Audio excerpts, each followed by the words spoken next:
You know how we had the 15th anniversary of Monster Hunter last year? How we had that image that most people used as their wallpapers? You know, the image with every flagship monster from every main series game? Ever since we've seen that, we've had returning monsters from that image show up in Iceborne, but not every monster made the cut. I'm Reaverjolt, and today we'll be looking at why these monsters aren't in Iceborne.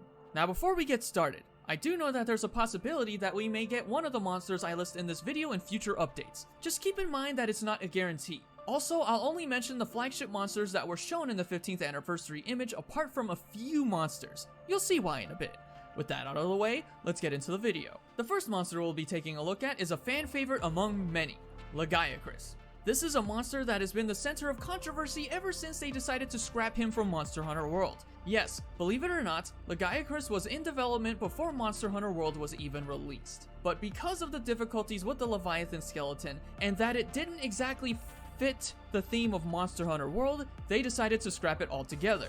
So they basically decided not to add Lagiacrus due to difficulties with the Leviathan skeleton, and because he wasn't a good fit for the new world. Additionally, Lagiacrus was featured in the 15th anniversary image, and fans speculated and hoped that he'd make a return in Iceborne. But sadly, they still did not add him in. Next on the list is Gormogon. I don't think anyone is sure why Gormogon is not in Iceborne, but I do have a theory as to why. Because of the role Gore played in the story of MH4U, it wouldn't exactly make sense to add him in Iceborne. Doing so would require a story revolving around the Frenzy virus. In addition to that, there has to be Shigaru Magala as well. I would mention Chaos Magala or Chaotic Gormogon, but he's a variant and would likely be added later if Gore was in Iceborne. Basically, they would have to take the same story they already told in 4 Ultimate and tell it again in Iceborne, which I'm sure they don't want to do. But if they did bring back Gormogon, they'd have to make a special assignment that tells this story but in a shorter questline. They would just have to exclude things like Apex monsters and Frenzied monsters. Next on the list is Cerritos. This monster has definitely played a big role in 4 Ultimate like Gormogon did, but not to a big extent. While Cerritos did introduce us to the Apex tier of Frenzied monsters, it's a monster that makes more sense to be in Iceborne than Gormogon. It's not as complex and could be a great addition to Iceborne. Fun fact, Cerritos is the first ever monster to introduce the bleed status. Now I don't know why Cerritos isn't in Iceborne, but out of all the monsters I list in this video, this is definitely the most likely candidate for a future update. After all, the next major update in May will be the return of a fan favorite monster, and that fan favorite monster could very well be Cerritos. He's definitely a fan favorite, so it only makes sense to add him in the coming updates. Next on the list is Valstrax.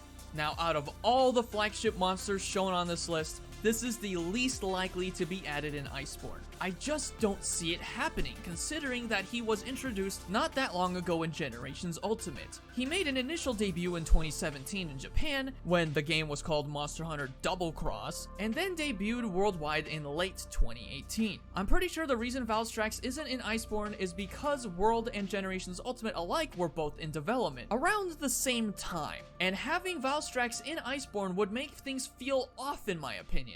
It just doesn't seem like he would be a good fit for the new world, at least in my opinion. Having Lavitus without the Fated 4 already feels off in my opinion, so we don't exactly need something like Valstrax to be in Iceborne to fill that gap even more. And speaking of the Fated 4, next on our list is a few monsters, Gameth, Astalos, and Mizutsune. Having Lavitus in without the Fated 4 is something I mentioned before in the past, and now that I've played through Iceborne and experienced Lavitus and Acidic Lavitus myself, they were great. But it just isn't the same without the other 3 monsters.